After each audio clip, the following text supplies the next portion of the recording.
Welcome back. All right, so as you can see, new cat tree and all that. Cats are visible.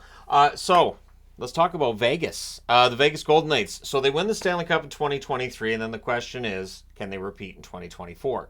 I haven't done a video on this, double checked, and so I want to talk about this. Now, Vegas working in their favor, and when you look at the Pittsburgh Penguins repeating in 2017 after 2016, when you look at Tampa Bay repeating in 2021 after winning in 2020, continuity is a really important aspect of this. And so Vegas has most of their players from that roster. Riley Smith, of course, one of the original misfits, being traded in the offseason. They needed cap space. They wanted to keep Barbashev, so they kept Barbashev with the cap space they got themselves by trading out Riley Smith. Now, Barbashev was fantastic for them, and I think they made the right call there. Also younger than Riley Smith, who moves on to Pittsburgh, where he may have a very good season. Then you look at the ones that left as unrestricted free agents. Phil Kessel, still a UFA as I'm recording this, and I say that because he could sign any day, really. There is still some speculation about where he could end up, although Vegas does not have the cap space to sign him. So Kessel's out, but he was a healthy scratch through a lot of the playoffs. Laurent Brossoit goes back to Winnipeg, but he was injured throughout a lot of the playoffs. It was Aiden Hill that was the goaltender of record for most of that run, so losing Brossoit shouldn't hurt them too much.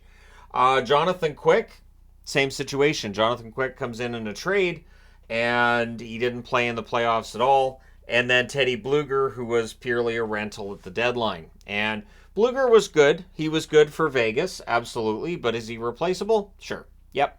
And I'm glad he's in Vancouver. I think he'll do well in Vancouver. But yeah, Bluger, as it stands, a player that I think for Vegas they can replace. Now, they don't have any cap space to add anybody right now. So, as I mentioned about Kessel.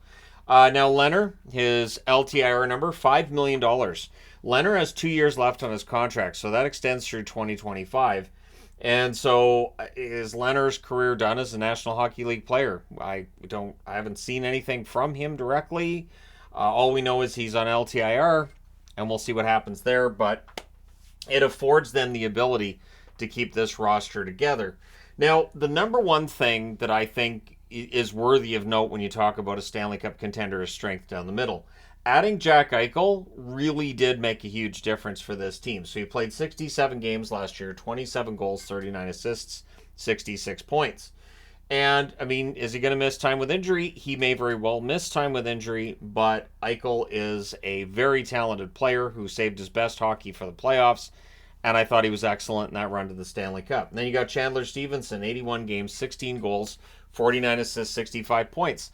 I think Stevenson's underrated. I think he's a solid forward, very, very good for them. William Karlsson, the goal scoring, of course, has dropped off, but he's very good defensively, solid two-way forward, 82 games, 14 goals, 39 assists, 53 points. So for Karlsson, his contract's still fine with the team. There's no reason to think that anytime soon, I wouldn't think that Karlsson's on his way out. And then you got Nick Raw. 65 games last season, 14 goals, 16 assists, 30 points. And this is the thing. They've got very good depth down the middle. Do you want a few more goals maybe from Stevenson or Karlsson? Sure, I guess maybe. But really, this is a really solid team down the middle. And that's the number one aspect, to me anyways, when you're looking at whether or not a team can repeat. And then you get into the blue line. And it's basically the same blue line that won the cup. So you got Alec Martinez, 77 games, 3 goals, 11 assists, 14 points. But he's not about points. He's about shot blocking, his veteran leadership. He has 3 Stanley Cup rings, which means if he's wearing them on one finger or on one hand, he's still got another finger there. Now, technically, there's a thumb, but all thumbs are fingers, not all fingers are thumbs. And so, yeah, I mean, he can get a little pinky ring next time out, right? Anyways, Pietrangelo, he now has 2 cup rings. He might be looking for a third. 73 games, 11 goals, 43 assists, 54 points. Excellent defenseman. Expensive contract that St. Louis wasn't really keen to sign him to. I don't know if you go back in time if they would have signed him to that contract, but Vegas is glad that he didn't. That he came over to Vegas instead of staying there. Braden McNabb, 82 games, 1 goal, 16 assists, 17 points. He's been very good and reliable for the Vegas Golden Knights since they picked him up in the expansion draft. And Shea Theodore, 55 games, 8 goals, 33 assists, 41 points. Maybe he doesn't end up being a Norris-level defenseman, which is where he was projected to be in the beginning, but Doesn't matter. He's got a Stanley Cup ring. I think players would prefer Stanley Cup over a Norris Trophy. And then you've got the two younger players who really came into their own in the playoffs. Nick Hague, 81 games, 3 goals, 14 assists, 17 points. And Zach Whitecloud, 59 games, 5 goals, 7 assists, 12 points. Hague and Whitecloud are not easy to play against. And I think they really showed in the playoffs just how good they can be, especially Whitecloud. So it's a good story there, and I don't think there's a weakness on that blue line. There isn't anybody that I look at and say, well, I mean, if this guy, you can pull this guy out and it's not going to make a big difference. It's not there. All 6 players have their role and they all fill it well. So the fact that they have their spots in the lineup and everybody does their job as well as possible, it's just as bad news for the rest of the West, really. And then there's the goaltending. So this is the one potential question mark you could have. Logan Thompson, 37 games last year. 21, 13, and 3, 915 save percentage. Then he gets hurt, misses the rest of the season. He, of course, played in the All-Star game as well last year.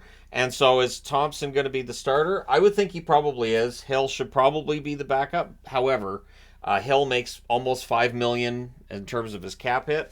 And Logan Thompson is still making well under $1 million a year. So maybe Hill does get that starting time. In 27 games last season, 16-7 and 1 with a 915 save percentage. So save percentage, the same between Hill and Thompson. Maybe they both play 41 games this year. You do an Islanders and you just pair them off where it's every other game it's the other guy. Now I know the Islanders have deviated from that over the last couple seasons. Sorokin's emerged as the clear starter, but in Vegas I could see Thompson and Hill splitting the net and doing it well.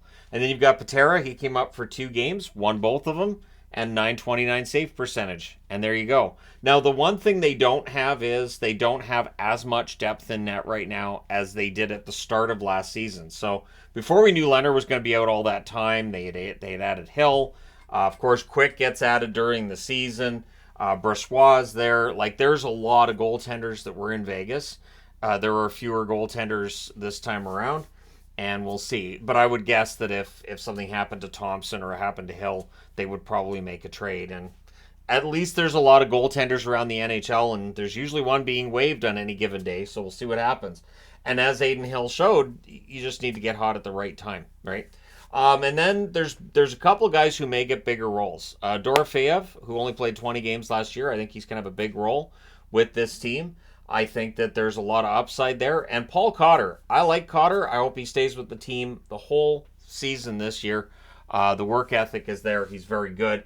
And there are others too. There's the depth guys like Amadio. There's a lot of really good forwards here. So the forward group is very good. Now, Comtois is on a tryout. I'm not sure where Comtois fits into this lineup if they did sign him. And again, this is a team that doesn't really have cap space. So it may very well be that if they did sign Comtois, that he ends up in Henderson. That I could see ending up happening as well. Just because looking at their lineup, I'm not sure where Comtois would slot in and who he would bump out of their lineup. Maybe a 13th forward, but even that, I don't know. We'll see. Now, the vital forward to me is still Mark Stone. And I still think Mark Stone is one of the best forwards in the National Hockey League. His cap hit of $9.5 million through 2027 is funny because during the summer I talked about how, Eichel, $10 million cap hit, that gets rid of that idea that you can't win a Stanley Cup with a $10 million cap hit. And immediately the first thing said is, yeah, but you can't have multiple players with $10 million cap hits. Okay, Stone has a $9.5 million cap hit. That $500,000 isn't breaking the bank. If he had a $10 million cap hit, you don't need to pull anybody off this roster. I think you can find a $500,000 somewhere.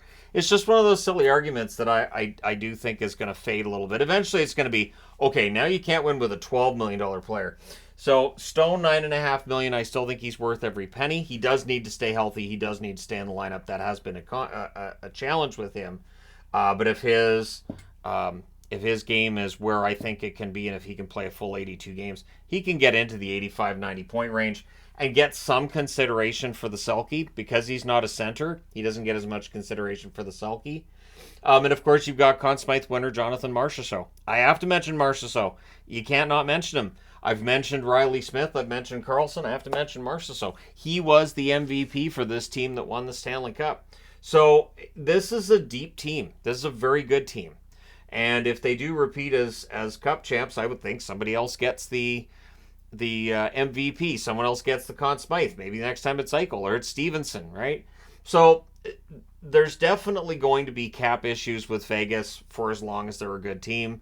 They have not been shy about going over the cap. They have not been shy about signing guys before they figure out how to get themselves out of the cap hell they've created. That's why they had to give away Fleury. That's why they had to give away Pacioretty. But in the end, it works. If you win a Stanley Cup, if you're Stanley Cup champions, then it's justified at that level. Now the schedule. Now I talked about San Jose the other day and how they're likely to be at the bottom of the league, and their schedule is brutal. Vegas is honestly not too bad for them. So they start the season on the 10th at home against Seattle. That should be a fun one. Then they go on the road to San Jose 2 days later, and then they come home, they play Anaheim, and then they play Dallas. So of their first 4 games, 2 of them are against playoff teams. And then on the 19th, they go to Winnipeg. So a little bit of back and forth in their schedule, not a long road trip or homestand. And then they go to Chicago before coming home and playing Philadelphia and Chicago. So that's Chicago twice in 3 games.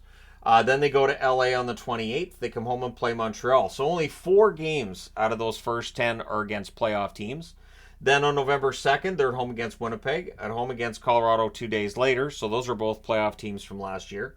And then on the 5th, so the next night after they play Colorado, they're in Anaheim.